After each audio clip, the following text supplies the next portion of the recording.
എന്തിനെ പറ്റി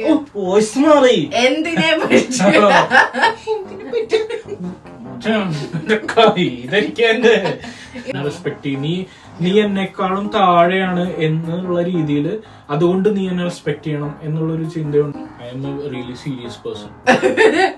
അല്ല അങ്ങനെ സീരിയസ് ആണ് ചില സമയത്ത്, സീരിയസ് അല്ല. ഞാൻ എങ്ങനെയാണ്, എനിക്ക് നാളെ 8 മണിക്ക് ഒരു എക്സാം ഉണ്ടെന്ന് വിചാരിക്കും. ഇന്ന് രാത്രി ഒരു 12 മണി കഴിഞ്ഞാൽ ഞാൻ ഹാപ്പി ആയിരിക്കും. എനിക്ക് 8 മണിക്കൂർ പിന്നെ പഠിക്കാനുണ്ടല്ലോ എന്ന് ഞാൻ ചിന്തിക്കാം. അതാണ് ഡിഫറൻസ്. അവിടെ ഒരു ചോയ്സ് ആണത്. നിനക്ക് വേണമെങ്കിൽ അങ്ങനെ ചിന്തിക്കാം. അത് നിന്നെ കുറിച്ചല്ല ചോദിച്ചത്. അല്ല, അത് ശരിയാണോ? That is love for me. പക്ഷെ ചീറ്റിംഗ് ഒന്നും ഞാൻ ക്ഷമിക്കില്ല. ഞാൻ പറഞ്ഞ being for each other. Hi guys, welcome to our YouTube channel.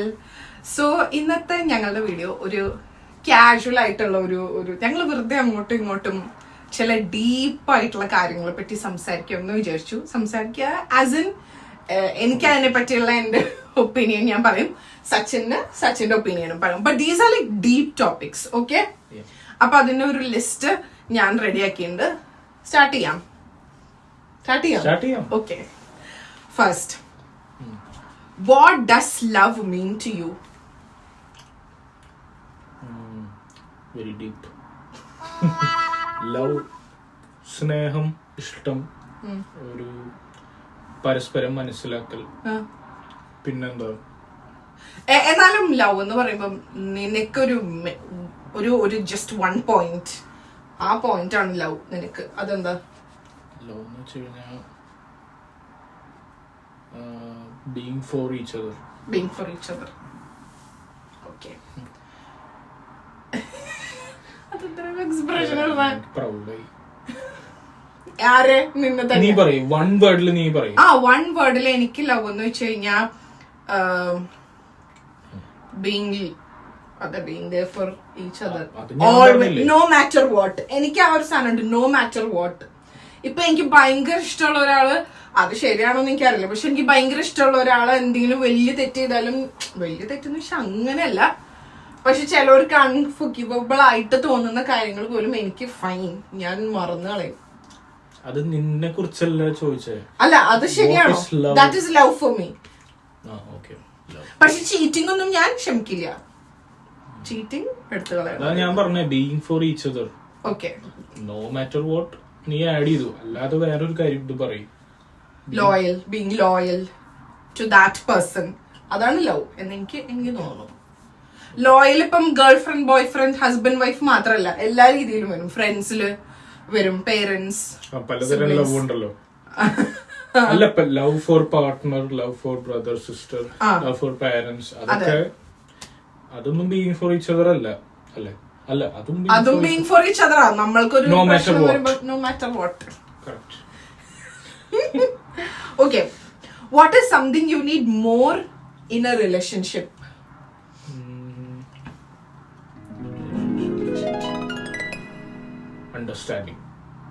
Understanding, yes. എനിക്ക് നമ്മളുടെ കാര്യമല്ല കേട്ടോ ഈ പറയുന്നത്, ജനറലി ഒരു റിലേഷൻഷിപ്പിൽ കുറച്ചധികം നമ്മൾ ഇടേണ്ട ഒരു കാര്യം അണ്ടർസ്റ്റാൻഡിങ്. കറക്റ്റ്. ട്രസ്റ്റ്. ഒരു കാര്യം പറയാൻ പാടുള്ളൂ, അണ്ടർസ്റ്റാൻഡിങ്. എനിക്ക് തോന്നുന്ന കമ്മ്യൂണിക്കേഷൻ. രണ്ടുപേര് ചിന്തിക്കണ കാര്യം സെയിം ആവണമെന്നില്ല. ഇപ്പൊ ഞാൻ നിന്നോട് ദേഷ്യമായിട്ട് എന്തെങ്കിലും പറഞ്ഞാൽ അതായിരിക്കണം എന്നില്ലല്ലോ ഞാൻ ഉദ്ദേശിച്ചത്.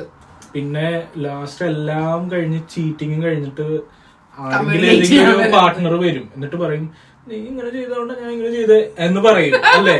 അതൊന്ന് എന്നാ കമ്മ്യൂണിക്കേറ്റ് ചെയ്തിട്ട് ഫിക്സ് ചെയ്യായിരുന്നു, അല്ലേ? അവസാനം ഇരിക്കും പറയാ നീ എന്തിനാ എന്നോട് അങ്ങനെ ചെയ്തതെന്ന് പറയും. അപ്പൊ അണ്ടർസ്റ്റാൻഡിങ്ങും കമ്മ്യൂണിക്കേഷനും. റിലേഷൻഷിപ്പ് മാറ്റും. റിലേഷൻഷിപ്പ് അല്ല, അത് ക്വസ്റ്റ്യൻസ് കുറെ ഉണ്ട്. Relationship and love, deep thoughts, provoking, dream and future, life and personal growth ഒക്കെ ഉണ്ട്. അല്ല ഒരു ഇത് വന്നുള്ളൂ. അടുത്തത്, what is something people misunderstand about you? About me. And about me. I am a really serious person. അല്ല, അങ്ങനെ serious ആണ് ചില സമയത്ത്, പക്ഷെ most of the time serious അല്ല. അത് കറക്റ്റാ. ഇന്റർവ്യൂവിനൊക്കെ പോകുമ്പോ മാത്രം ലാസ്റ്റ് 1 മണിക്കൂറിൽ സച്ചിൻ സീരിയസ് ആവുക. അതുവരെ വഴക്ക് കൂടും, എവിടെ പോയ ഭക്ഷണം കഴിക്കാന്ന് ആലോചിക്കും. ഞാനാണ് ഇന്റർവ്യൂവിന് പോണ 2 ദിവസം മുന്നേ വായനയാ. കറക്റ്റ്. അങ്ങനെയല്ല, ഞാൻ എപ്പോഴും ഒരു ഒരു എന്താ പറയാ, ഞാൻ അത്ര സീരിയസ് ആയിട്ട് ഒന്നിനും എടുക്കില്ല ടിൽ ദ ലാസ്റ്റ് മിനിറ്റ്. ഞാൻ സീരിയസ് ആണോ? എന്നോട് നീ സീരിയസ് ആണോ? നീ ഉണ്ടല്ലോ, അതല്ല, നീ ഓവർ തിങ്കിങ് ആ. നീ ഭയങ്കര, നിനക്ക് ഇപ്പൊ തന്നെ കാര്യങ്ങൾ നടക്കണം. അത് ഞാനൊരു പെർഫെക്ഷനിസ്റ്റ് ആയതുകൊണ്ടാ. നീ ഒരു ചെടി നട്ട് കഴിഞ്ഞ് നാളെ നിനക്ക് അതിന്റെ ഇത് കിട്ടണം, ഫ്രൂട്ട്സ് കിട്ടണം. അങ്ങനെ നീ ചെടിയുടെ കാര്യത്തിലൊന്നും എനിക്ക് അങ്ങനെ അല്ല, ലിറ്ററലി അങ്ങനെ നീ ചിന്തിക്കുക. പക്ഷെ നിനക്കൊരു നല്ല ക്വാളിറ്റി ഉണ്ട്, നീ എന്നും അതിനെ ഇത് ചെയ്യും, നീ ഫോളോ അപ്പ് ചെയ്യും. പക്ഷെ ആ ചെടി നാളെ കരിഞ്ഞു പോയാൽ നീ ഡിപ്രസ്ഡ് ആവും, നീ ഭയങ്കര ഹോപ്പ് വയ്ക്കും, നീ ഭയങ്കര, നിനക്ക് പേഷ്യൻസ് ഒട്ടുമില്ല എന്ന് എനിക്ക് തോന്നിയിട്ടുണ്ട്.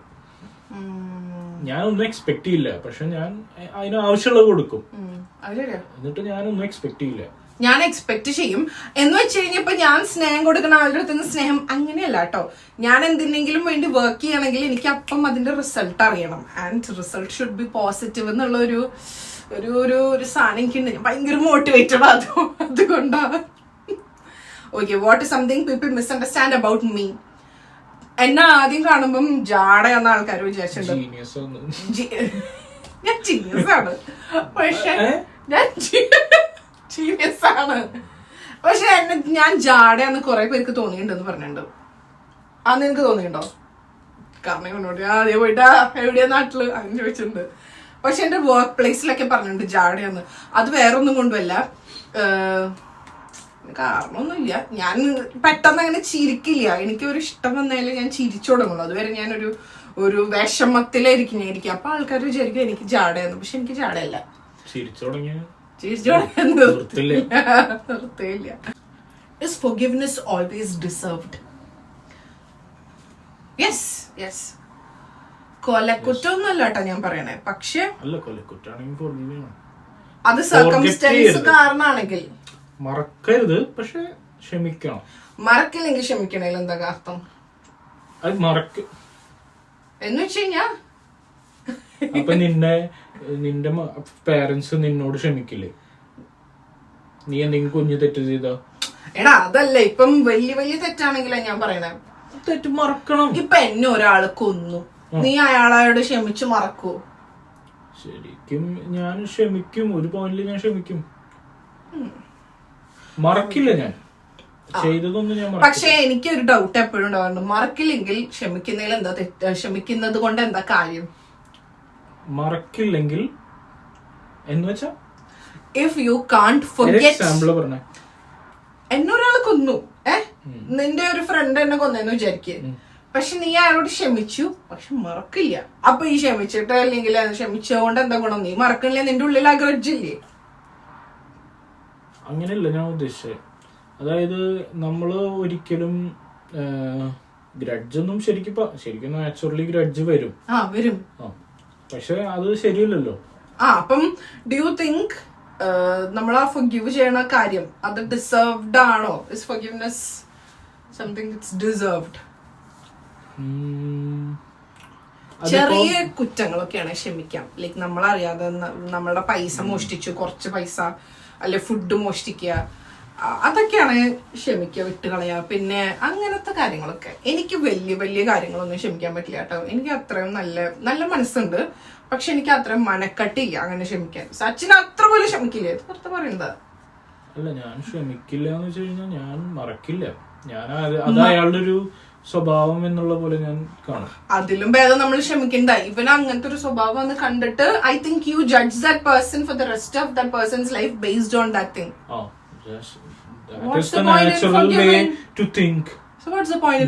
നീയാണ് മണ്ടത്തരം ചിന്തിക്കുക. അയാൾ മാറി എന്ന് വിചാരിച്ച് വീണ്ടും പോവും, വീണ്ടും അയാൾ അതന്നെ ചെയ്യും, വീണ്ടും അതന്നെ ചെയ്യും. അങ്ങനെ നീ ഫോർഗീവ് ചെയ്യുമ്പോ നീ ഫോർഗെറ്റും ചെയ്യുന്നുണ്ട്. അതാ നിന്റെ മണ്ടത്തരം. നമ്മൾ രണ്ടുപേരും പാർഷ്യലി മണ്ടത്തരം ചെയ്യണം. അപ്പം അല്ല, സച്ചിൻ പറഞ്ഞ point. What is one truth you learned as you got older? ഇത് മറ്റേ ക്വസ്റ്റ്യൻ പോലെ തന്നെ ഇല്ലേ? Something that you learn the way harder way. അല്ലല്ല, ആണോ? What is one truth you learned as you got older? Life is always hard. You have to accept it. ഞാൻ മനസ്സിലാക്കിയ thing as I got older, our family is our everything. എനിക്ക് ചെറുപ്പത്തിലെ എൻ്റെ വീട്ടിൽ എനിക്ക് ഇഷ്ടമല്ലായിരുന്നു. എനിക്ക് എപ്പോഴും ഫ്രണ്ട്സിന്റെ കൂടെ പോകണം, അല്ലെങ്കിൽ കറങ്ങാൻ പോകണം, അമ്മച്ചിയുടെ അടുത്ത് പോകണം. എൻ്റെ ഫാമിലി ആസ് ഇൻ എൻ്റെ പപ്പ, മമ്മി, എൻ്റെ സിബ്ലിങ്സ്. പക്ഷെ as I got older I understood it is just my family that I need. പക്ഷെ ഇപ്പം നമ്മൾ ഇത്രയും ദൂരെ, ഞാൻ 3 വർഷമായി അവരെ കണ്ടിട്ട്. So I wish I could have been more.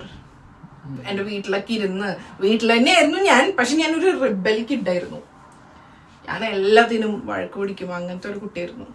എപ്പോഴല്ല, ഒരു 19. അയ്യോ, എനിക്ക് ഞാൻ ഇപ്പൊ ഒരു ദിവസം ഒരു 5-6 പ്രാവശ്യം എന്റെ വീട്ടിലേക്ക് വിളിക്കും. അതെ, എനിക്ക് എന്റെ ഫാമിലി. അതിപ്പോ എല്ലാവരും ആ ഏജിൽ അങ്ങനെയായിരിക്കും, അതെന്ന് തോന്നുന്നു.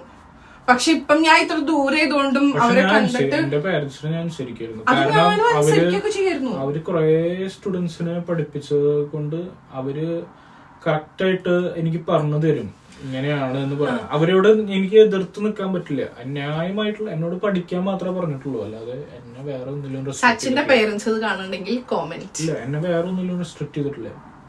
പഠിക്കാൻ മാത്രം അതും ഞാൻ ചെയ്തിരുന്നു. ഞാൻ എല്ലാം അനുസരിക്കുകയൊക്കെ ചെയ്യായിരുന്നു. പക്ഷെ ഞാൻ എന്റെ മമ്മിയായിട്ട് എപ്പോഴും വഴക്ക് പിടിക്കായിരുന്നു. കാരണം മമ്മി പറയും ഈ ഡ്രസ്സ് ഇടരുത്, ആ ഡ്രസ്സ് ഇടരുത്, അങ്ങോട്ട് പോരുത്, ഇങ്ങോട്ട് പോരുത്. അത് നീ പെണ്ണല്ലാത്തോണ്ടാ.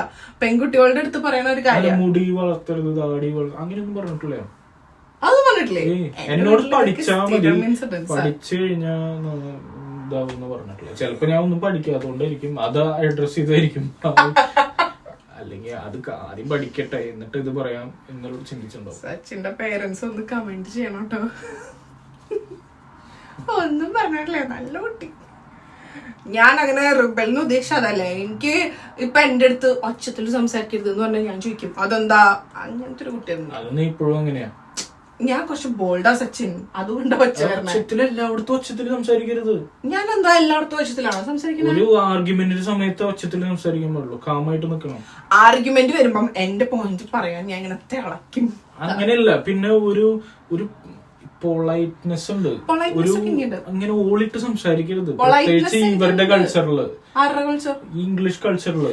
അല്ലല്ല, എനിക്ക് ഓളിടലല്ലേ, നമ്മള് മലയാളികള് പിന്നെ അടങ്ങി ഒതുങ്ങിയിരിക്കണം എന്നാണ്. അങ്ങനെയല്ല ഞാൻ പറയണേ. നമ്മൾക്കൊരു ഓരോ ഉറക്കെ സംസാരിച്ചോണ്ട് കുഴപ്പമില്ല, പക്ഷെ അത് മറ്റുള്ളവർക്ക് ബുദ്ധിമുട്ടുണ്ടാക്കുന്നുണ്ടെങ്കിൽ ശബ്ദം കുറയ്ക്കണം. അത് നിന്റെ ആവേശം നീ പ്രകടിപ്പിക്കലല്ല, മറ്റുള്ളവരെയും കൂടി കണക്കിലെടുക്കണം. അവര് ഏത് എനർജിയിലാണോ ആ എനർജി ലെവലിൽ മെയിൻറ്റെയിൻ ചെയ്യണം. അല്ലെങ്കിൽ നീ ഇപ്പൊ ഒരു ക്രൗഡിനെ പ്രസംഗിക്കാൻ പോവാണെങ്കിൽ നീ അങ്ങനെ പറഞ്ഞിട്ട് കാര്യമില്ല, നല്ല എനർജറ്റിക് ആയിട്ട് പറയണം. സിറ്റുവേഷൻ അനുസരിച്ച് അത് മോഡുലേറ്റ് ചെയ്യാൻ പഠിക്കണം. I will try to correct it. You will never do that. Okay, what is something you used to believe but you do not believe it now? What is something you used to believe? അതെന്താ, എനിക്കുള്ള beliefs ഒക്കെ അതേപോലെ തന്നെ ഉണ്ട്. Religious എനിക്ക് പണ്ടും വലിയ belief ഒന്നും ഉണ്ടായിരുന്നില്ല. എനിക്കുണ്ട് കേട്ടോ, ഇപ്പോഴും പണ്ടും. ഞാൻ ബിലീവ് ചെയ്യണ ഒരു കാര്യം, yes I know, I got my point. I used to believe എന്താ I can't do it, but now I believe I can do whatever I want. Okay. If I'm dedicated. If you really want to do it. Hard work ചെയ്ത് ഞാൻ dedicated ആണെങ്കിൽ നിനക്ക് പറ്റും. എനിക്കല്ല, ആർക്ക് വേണമെങ്കിലും എന്തും പറ്റുമെന്ന് എനിക്ക് തോന്നിയിട്ടുണ്ട്. ഈവൻ കൈയില്ല കാലില്ലാത്തവര് വരെ നമുക്ക് ചെയ്യാൻ പറ്റാത്ത കാര്യങ്ങൾ ചെയ്യുന്നു. ഒരു ഇന്നലെ എന്തോ ഒരു കാല് വെച്ചിട്ട് ഒരാള് പടം വരയ്ക്കുന്നു, കൈയില്ലാത്ത ആള് ഗിറ്റാർ വായിക്കുന്നു. അപ്പോ വേണമെന്ന് വെച്ചാൽ കൈയുള്ള ഒരാൾക്ക് പഠിച്ചെടുക്കാവുന്നതേ ഉള്ളൂ. കൈയും കാലില്ലാത്തവര് നീന്തണു, അങ്ങനെയൊക്കെ കണ്ടിട്ടില്ലേ? അപ്പൊ നമ്മളെത്ര ബ്ലെസ്ഡാ, നമുക്ക് വേണമെങ്കിൽ ചെയ്യാവുന്നുള്ളൂ അതൊക്കെ. ഈവൻ പഠിക്കുന്നത്, കണ്ണിൽ കാഴ്ചയില്ലാത്ത ഒരു IAS എഴുതിയെടുക്കുന്നു, അവരെത്ര എക്സ്ട്രാ എഫേർട്ട് എടുക്കണം നമ്മളെക്കാളും. പക്ഷെ നമുക്കും ചെയ്യാം അതൊക്കെ, അല്ലെ? ആർക്ക് വേണമെങ്കിലും ചെയ്യാം. അവരും അത്ര പ്രിവിലേജ്ഡ് ഫാമിലിയിൽ നിന്നുള്ളവരൊന്നുമല്ല. അപ്പൊ അതാ എനിക്ക് തോന്നിയിട്ടുള്ളത്, നമുക്ക് വേണമെങ്കിൽ നമുക്ക് എല്ലാം ചെയ്യാം. എനിക്ക് തോന്നിയൊരു കാര്യം, ഞാൻ പണ്ട് എനിക്കൊരു ഐഡിയ ഉണ്ടായിരുന്നു, വയസ്സിന് മൂത്തവരെ എല്ലാരെയും ബഹുമാനിക്കണം, അവരെ കാണുമ്പോൾ എഴുന്നേറ്റ് നിൽക്കണം, അവരെ ചേട്ടാ, ചേച്ചി, അങ്കിൾ, ആന്റി, സാർ, മാഡം അങ്ങനെ അഡ്രസ് ചെയ്യണം, വയസ്സിന് അങ്ങനെ എനിക്കൊരു ചിന്ത ഉണ്ടായിരുന്നു. പിന്നെ എന്റെ പപ്പ പറഞ്ഞു, മോളെ റെസ്പെക്ട് എന്ന് പറയുന്നത് അങ്ങനെ പ്രായം വെച്ച് കൊടുക്കേണ്ട ഒരു കാര്യമല്ല, based on a person's attitude. ഇപ്പൊ ഒരു എന്നെക്കാട്ടും 10-20 വയസ്സ് മൂത്ത ഒരാള് വളരെ മോശമായിട്ട് ബിഹേവ് ചെയ്ത അയാളുടെ അടുത്ത് അത്ര റെസ്പെക്ട് കൊടുക്കേണ്ട ആവശ്യമുണ്ടോ? So I learned it that way. അതായത് നമ്മളുടെ പ്രായത്തിലെ മൂത്ത ആളുടെ അടുത്ത് അയാൾ ഡിസേർവ് ചെയ്യുന്ന റെസ്പെക്ട് കൊടുത്താൽ മതി. പിന്നെ നമ്മുടെ നാട്ടിലൊരു ചിന്തയുണ്ട്, എല്ലാവരും സർ, മാഡം, ചേച്ചി, ചേട്ടാ, അയ്യോ അവരെ കാണുമ്പോൾ എഴുന്നേറ്റ് നിൽക്കുക, അതിന്റെ ആവശ്യമുണ്ടെന്ന് എനിക്ക് തോന്നുന്നില്ല. This is controversial, but I feel respect is something that you give based on the person's character, അല്ലേ? അല്ല അതെനിക്ക് ഇംഗ്ലീഷുകാരുടെ അതെനിക്ക് ഇഷ്ടാട്ടോ. അവരെല്ലാരും പേര് വെച്ച് അഡ്രസ് ചെയ്യാം. നമ്മളിപ്പോ യൂണിയിലുള്ള പ്രൊഫസേഴ്സിനെ ആണെങ്കിലും പേരെ വിളിക്കുക, അല്ലാതെ സർ, മാഡം എന്നൊന്നും അങ്ങനെയല്ല. You respect a person in a polite way. അതായത് അയാളുടെ അടുത്ത് നമ്മൾ സംസാരിക്കുന്ന രീതി അതല്ലേ റെസ്പെക്ട്. നമ്മള് ഇപ്പൊ ഒരാളുടെ ഇപ്പൊ അയാൾ എന്താ നന്നായിട്ട് ചെയ്യുന്നതെന്ന് നമുക്ക് അയാളോടൊരു ആരാധനയും ബഹുമാനവും തോന്നണ്ടേ. അയാൾ ചെയ്യുന്ന ജോലി വൃത്തിക്ക് ചെയ്താൽ നമുക്ക് അയാളോട് റെസ്പെക്ട് തോന്നും. അല്ലാതെ അത് ചോദിച്ചു വാങ്ങരുത്. റെസ്പെക്ട് ഏൺ ചെയ്യണ്ടേ. പിടിച്ചു വാങ്ങിക്കാൻ ശ്രമിക്കുന്നവരുണ്ട്. ഞാൻ ഇത്രയും ഒരു ഹയർ പൊസിഷനിലുള്ള ആളാണ്, സോ ഐ ഡിസേർവ് റെസ്പെക്ട്, എന്നെ റെസ്പെക്ട് ചെയ്യും, നീ എന്നെക്കാളും താഴെയാണ് എന്നുള്ള രീതിയിൽ അതുകൊണ്ട് നീ എന്നെ റെസ്പെക്ട് ചെയ്യണം എന്നുള്ളൊരു ചിന്തയുണ്ട്. എന്നാൽ നമ്മളെല്ലാരും ഈക്വൽ ആണ്, ബട്ട് ഈക്വൽ ആണെന്ന് ചിന്തിക്കുകയും എന്നാൽ ആളുടെ കഴിവുകൾ കൊണ്ട് നമ്മൾ ഇംപ്രസ് ചെയ്ത് ആളുടെ ആ ഒരു ആറ്റിറ്റ്യൂഡ് കാരണം നമുക്ക് തന്നെ റെസ്പെക്ട് തോന്നിപ്പോകുന്ന രീതി ആ കുറെ ആൾക്കാരുണ്ട്. ഞാനൊരു എക്സാമ്പിൾ പറയാം. നമ്മളെ ബിഗ് ബോസ് പ്രോഗ്രാമില്ലേ, അതില് എനിക്ക് സീസൺ ഏതെന്ന് ഓർമ്മയില്ല, ആദില നൂറൊക്കെ ഉണ്ടായിരുന്നു തോന്നുന്നു. അതെ ലാസ്റ്റ് സീസൺ. അതെ അതെ അതിന്റെ മുകളിലൊക്കെ ഉണ്ടായിരുന്ന. ഞാനിപ്പോ ഇത് പറയുന്നത് നിങ്ങൾക്ക് എല്ലാവർക്കും ഇഷ്ടപ്പെടണം എന്നില്ല, but I think this is a very good example. മോഹൻലാലിനെ എല്ലാവർക്കും ഭയങ്കര ആരാധനയും റെസ്പെക്റ്റും ആയതുകൊണ്ട് എനിക്ക് പലപ്പോഴും ഫീൽ ചെയ്തിട്ടുണ്ട് പല കണ്ടസ്റ്റൻസും അവരുടെ റിയൽ ആയിട്ടുള്ള ആ ആങ്കർ ആണെങ്കിൽ അതെ അവർക്ക് ഫീൽ ചെയ്യണ കാര്യം പറയാതെ മോഹൻലാൽ പറയണ പോയിന്റിനോട് ഓക്കെ പറഞ്ഞ് നിൽക്കണ കുറെ കണ്ടസ്റ്റൻസിനെ ഞാൻ കണ്ടിട്ടുണ്ട്. നിങ്ങൾക്ക് ഫീൽ ചെയ്തിട്ടുണ്ടാവും. So there was an incident where this Adila and Noora's relationship was not appealing to വേറ്റ് Lakshmi, something related to that. പക്ഷെ വേറ്റ് ലക്ഷ്മി സ്റ്റുഡ് ഫോർ ഇറ്റ്. അവരാരൊക്കെ വന്നിട്ടും അവരുടെ ആ നിലപാടിൽ നിന്ന് അവർ മാറിയിട്ടില്ല. And I think she deserves എന്താ പറയാ, she deserves an appreciation for that. അവർ മോഹൻലാലിന്റെ എപ്പിസോഡിൽ വന്നിട്ട് ലക്ഷ്മി എന്താ അങ്ങനെ എന്തോ ചോദിക്കുക ചെയ്തു, പക്ഷെ she stood for that. She was like ലാലേട്ടാ ഞാൻ എപ്പോഴും ഉറച്ചു നിൽക്കണു. അപ്പൊ അവർ പറയണ വേറെ കുറെ കാര്യങ്ങളിൽ നമുക്ക് അഭിപ്രായം ഉണ്ടാവും, but when you have an opinion എത്ര വലിയ ആൾ മുന്നിൽ വന്നാലും അയാളോടുള്ള റെസ്പെക്ട് മെയിൻറ്റെയിൻ ചെയ്തുകൊണ്ട് തന്നെ നമുക്ക് നമ്മളുടെ കാര്യങ്ങൾ പറയാൻ പറ്റണം, അല്ലേ? അതെനിക്ക് തോന്നിയിട്ടുണ്ട്. അല്ല അത് മോഹൻലാൽ അത് ഭയങ്കര മോശമായിട്ട് മോഹൻലാൽ അത് റിയാക്ട് ചെയ്തത് അത് ഓർമ്മയുണ്ട്. മോഹൻലാൽ അതെന്താ അങ്ങനെ അവരെന്റെ വീട്ടിൽ വരുമല്ലോ. മോഹൻലാലാണ് അവിടെ ശരിക്കും തോറ്റുപോയത്. അവളുടെ ഒപ്പീനിയൻ പറഞ്ഞു, അത് മോഹൻലാൽ അത് അംഗീകരിക്കണമായിരുന്നു. എനിക്ക് തോന്നി അവര് എല്ലാരും അത് അംഗീകരിക്കേണ്ടെന്ന് വെച്ച് നമ്മളത് അംഗീകരിക്കണമെന്നുണ്ടോ? അപ്പൊ ശരിക്കും എനിക്ക് മോഹൻലാൽ ശരിക്കും നല്ല ഹോസ്റ്റാ. മോഹൻലാൽ അങ്ങനെയൊന്നും പറയാറില്ല. ഇപ്പൊ എനിക്ക് അത് മോഹൻലാൽ അവരെ വീട്ടിൽ വിളിച്ചോണ്ട് അങ്ങനെ എനിക്കതിലൊരു എതിരഭിപ്രായം ഇല്ല. ന്യൂട്രല്ല. ഒരിക്കലും ശരിക്കും അത് തെറ്റാന്നുള്ള രീതിയിൽ പറയാൻ പാടില്ല. ചിലർക്ക് ആ ഒരു ട്രഡീഷണൽ ഒരു ബാക്ക്ഗ്രൗണ്ട് ഉള്ളവരുണ്ടാവും, അവർക്ക് അത് ഒരിക്കലും അക്സെപ്റ്റ് ചെയ്യാൻ പറ്റില്ല. അവരുടെ മോനോ അങ്ങനെ ആയി കഴിഞ്ഞാൽ അവർക്ക് അക്സെപ്റ്റ് ചെയ്യാൻ പറ്റില്ലായിരിക്കും. അത് അവരങ്ങനെ പറഞ്ഞിട്ടുണ്ടാവുക. ചിലപ്പോ അവരുടെ ചെറിയ ചിന്താഗതിയായിരിക്കും, ചെറിയ ലോകത്തായിരിക്കും. പക്ഷെ എന്താണെങ്കിലും ശരി, അത് ഓക്കെ അയാൾ അങ്ങനെയാണ് എന്ന് വിചാരിച്ച അയാളെ വിരൽ ചൂണ്ടി അയാൾ തെറ്റാന്ന് പറയുന്നത് ശരിയല്ല, അല്ലെ? Both ways. ഇപ്പൊ അതില നൂറ് അവരുടെ റിലേഷൻഷിപ്പ് അവർ നന്നായി കൊണ്ടുപോകണേ അത് തെറ്റാന്ന് നമുക്ക് പറയാനുള്ള റൈറ്റ് ഇല്ല. പക്ഷെ നമുക്ക് റെസ്പെക്ട്ഫുൾ ആയിട്ട് എനിക്ക് അതിനോട് യോജിപ്പില്ല എന്ന് പറയാം. And she did it the best way എന്ന് എനിക്ക് തോന്നി. മോഹൻലാൽ എന്താ പറഞ്ഞു, നിങ്ങൾ ഏത് നൂറ്റാണ്ടിലാ ജീവിക്കണേ, നിങ്ങൾ UK പോയി പഠിച്ചല്ലേ അങ്ങനെയൊക്കെ പറഞ്ഞു. I felt it as A very mature way of. അതാ ഞാൻ പറഞ്ഞു വന്ന വേറൊന്നുമല്ല. Respect is something that you give to a person based on that person's character and based on that person's way of dealing.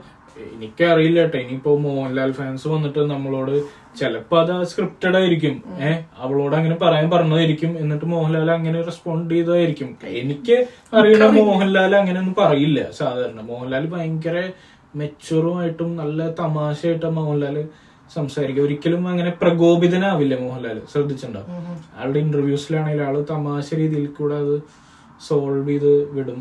അല്ലെങ്കിൽ അതൊരു എന്താ ഒരു തമാശ പോലെ ആള് ഇതാക്കി വിടും.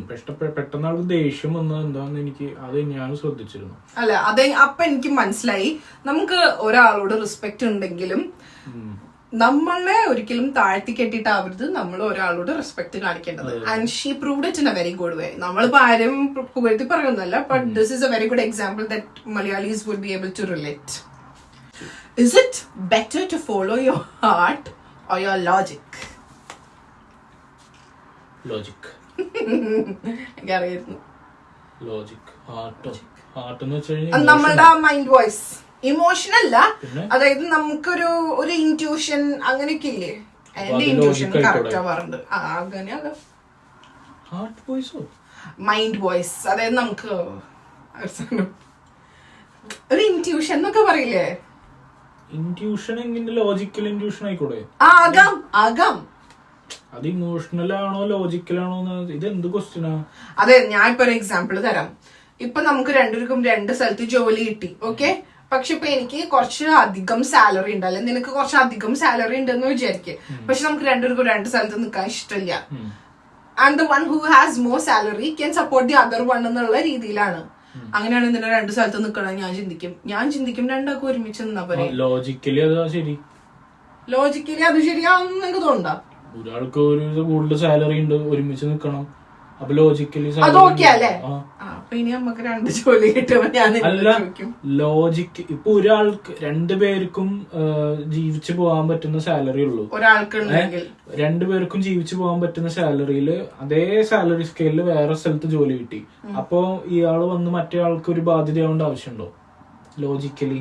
പക്ഷെ ഇമോഷണലി രണ്ടുപേരും അടുത്തടുത്തുള്ളത് നല്ല കാര്യമാണ്. ഞാൻ ആ ഇമോഷണലി എപ്പോഴും ചിന്തിക്കാം. അങ്ങനെ ചിന്തിക്കരുത് എന്നാണ് എന്റെ മനസ്സ് പറയാം. ചിന്തിക്കരുത്, കാരണം അത് വലിയ ഫൈനാൻഷ്യൽ ക്രൈസിസ്. പറ്റുമെങ്കിൽ ആഴ്ചയിലും മാസത്തിലും ഒന്ന് മാസത്തിൽ നീ വന്നാണോ? ഇവന് യാത്ര ചെയ്യാൻ ഒട്ടും ഇഷ്ടമില്ലാത്ത ആളെ വന്ന് കണ്ടോ തന്നെ? ഞാൻ കുറച്ച് ഇമോഷണൽ ആയിട്ടുള്ള ആളാ, അതുകൊണ്ട് ഞാൻ അങ്ങനെ ആഗ്രഹിക്കണം. അതിൽ തെറ്റുണ്ടോ സച്ചിൻ? തെറ്റൊന്നുമില്ല, തെറ്റ് പറയാൻ പറ്റില്ല. അല്ല, നമുക്കൊരു ചെറിയ ലൈഫല്ലേ ഉള്ളൂ, അത് ഒരുമിച്ച് നിക്കണം എന്ന് ആഗ്രഹിക്കണമെങ്കിൽ എന്താ തെറ്റ്? അതാ ഞാൻ പറഞ്ഞേ, ലോജിക് ആണോ ഇമോഷണൽ ആണോ എന്ന ക്വസ്റ്റ്യൻ വേണ്ട, അല്ല മൈൻഡ് വോയിസ് ഒന്നല്ല. അതായത് നമുക്ക് സപ്പോർട്ട് ചെയ്യാം അല്ലെ? ഈ ഒരു എക്സാമ്പിളിൽ സപ്പോർട്ട് ചെയ്യാൻ പറ്റുമെങ്കിൽ സ്റ്റേ ടുഗെദർ. കുറച്ച് ടൈറ്റ് ആയിരിക്കും, പക്ഷെ സ്റ്റേ ടുഗെദർ അല്ലെ? That makes you happy, makes me happy. So conclude ചെയ്യുന്നത് എങ്ങനെയാ? കഴിഞ്ഞു. ഇങ്ങനെ കുറച്ച് ടോപ്പിക്സ് നിങ്ങൾ തരാണെങ്കിൽ ഞങ്ങൾ അതിനെ കുറിച്ച് ഇങ്ങനെ ഇരുന്ന് സംസാരിക്കാം. ഞങ്ങൾക്ക് സമയമുള്ളപ്പം എസ്റ്ററിന് സംസാരിക്കാൻ ഭയങ്കര ഇഷ്ടമാണ്. എനിക്കും ഇങ്ങനെ സംസാരിക്കുമ്പോൾ ഇങ്ങനെ അഭിപ്രായങ്ങൾ പറയാൻ ഇഷ്ടമാണ്. അപ്പോൾ അല്ലേ, നമുക്ക് കൂടുതൽ ടോപ്പിക്സ് ഇങ്ങനെ തരികയാണെങ്കിൽ നമ്മളിങ്ങനെ ഇരുന്ന് സംസാരിക്കും. പിന്നെ ആരെങ്കിലും ഒക്കെ നമ്മൾ എന്തെങ്കിലും പറഞ്ഞത് ആർക്കെങ്കിലും യോജിക്കാൻ പറ്റണില്ലെങ്കിലോ ആർക്കെങ്കിലും വേദനപ്പെട്ടിട്ടുണ്ടെങ്കിലോ ഒന്നും കമന്റ് ചെയ്യാം. മീൻ ചെയ്തിട്ടില്ല, അതിലൊന്നും ഞങ്ങൾ സോറി പറയാനും പോണില്ല. ഇതൊക്കെ ഞങ്ങളുടെ അഭിപ്രായങ്ങളാണ്. അതങ്ങനെ നമ്മൾ അക്സെപ്റ്റ് ചെയ്യണം. അല്ലെങ്കിൽ നിങ്ങള് കമന്റിൽ അറിയിക്കും. നമ്മൾ ആരെയും വേദനിപ്പിക്കാനൊന്നല്ല പറഞ്ഞാണ്, നിങ്ങളുടെ അഭിപ്രായങ്ങൾ നിങ്ങൾ പറഞ്ഞിരിക്കുന്നു. ഇനി നമ്മൾ പറഞ്ഞതിൽ എന്തെങ്കിലും മിസ്റ്റേക്ക് ഉണ്ടെങ്കിലും നിങ്ങൾക്ക് പറയാം. And that's it. Like, comment, share, subscribe. Okay, അപ്പൊ ഇത്രേ ഉള്ളൂ. നമുക്കിനി വേറൊരു വീഡിയോയിൽ കാണാം. ബൈ.